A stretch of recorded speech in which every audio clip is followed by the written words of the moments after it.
Welcome to my data visualization video. We are talking about sports and Singapore's sports development. Here's the recent Olympics ranking results. Here's another table also showing the ranking results. Can you spot the difference? The one on the left is sorted by number of gold medals, whereas the one on the right is sorted by total number of medals achieved. This begs the question, has ethical visualization been violated?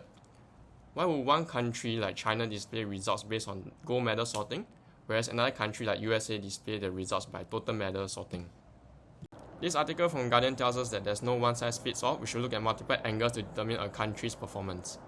Here's the breakdown of the top 10 performing countries in the recent Paris Olympics. If we were to display them based on total number of medal counts, it would seem that USA is dominant over China and the rest of the other countries. Whereas if we were to display them based on gold medal counts, it would seem that USA and China are actually quite on par. Here are the box and whiskers plot, which I think is great at showing us another angle into the Paris Olympic results. On the left is the total number of gold medals achieved, where USA and China achieved the same number of gold medals at 40. On the right is the total number of medals achieved, where USA is on top of every other countries. This plot shows an alarming statistics where it's the top few countries are winning most of the medals, and majority of the participating countries are right at the bottom where they barely win anything at all. In many scientific experiments, we would think to neglect outliers, however we are unable to do so. There are too many points to be considered random. We can only say that these countries are in a different league of their own, with USA and China being dominant. To get a better understanding of why the top few powerhouses win most of the medals in the recent Paris Olympics, we look towards history. We gather data since 1991 on the Olympic performance, and these are top 10 countries who have historically performed well. Shockingly, we find that 8 out of these top 10 performances appear in the top 10 again for the recent Paris Olympics. It would seem to indicate that historical performer tends to perform again in the Paris Olympics. And in the recent Olympics, Russia is not allowed to participate, so technically it's 8 out of 9 countries that appear in the top 10 again. From this information, we learned that what seems like outlier performance is not outliers at all, just that countries who historically do well continue to do well. Going forward, we should expect the same few countries to continue to perform in the coming 2028 Olympics. On the other hand, does this suggest that other countries don't stand a chance to win medals? Is this actually true? We take a deeper look. Out of the 203 participating countries in the Paris Olympics, a total of 91 countries have gotten at least one single medal. It can be either gold, silver, or bronze, but at least one. Yet our media often emphasize on the top 3 or the top few countries, and they neglect the rest of the world. They have also made some progress, but they get underrepresented by our media coverage. You know that Singapore actually won at least one medal, thereby Singapore also lies within this underrepresented 79%.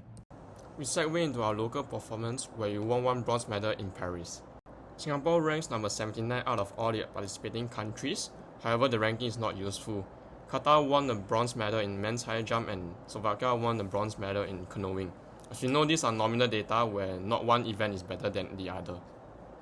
I'm going to pour some cold water on Singapore's performance. Kitesurfing is a newly added sport. If not for this new addition, we would not have won any medals at all. Prof. Goh also jokingly criticized in his early lectures that even a small nation of St. Lucia can win a gold medal, but Singapore cannot. I'm going to respond in his face with this image. Singapore has had successes in the past Olympics. This is the data from 1992 onwards, where we see that in 2008 Beijing Olympics we won 3 silver medals, in 2012 Korean Olympics we won 4 bronze medals, and in 2016 Rio Olympics we won a gold medal. Ever since 2016 our performance has been downhill. Maybe there's no point focusing on international competition, and we should turn our focus into regional competition. Let's turn our focus to regional SEA Games competition instead. It would appear that the SEA Games results paint a better picture of Singapore's sports development, where there are ebbs and flows. In several years we are doing well, and in several years we are not doing so well. How does this coincide with Olympic results? It's when 2008 we had our silver medalist, 2012 we had our bronze medalist, and in 2016 we had our gold medalist, and from then on it's downhill. We also seem to suggest that doing well regionally prepares our athletes for international competition. Here's a quick summary of all the information that we have. We don't have much success on international competition, but our regionals are doing quite okay. So maybe you should focus on the regionals and hoping that athletes will do well in the internationals. Alternatively, we can pivot to other areas for development, such as esports. The SEA Games committee has already picked up on this idea and added esports in 2019 during the SEA Games. So in the future, Singapore may have more success in the esports arena than the traditional sports arena. Thank you.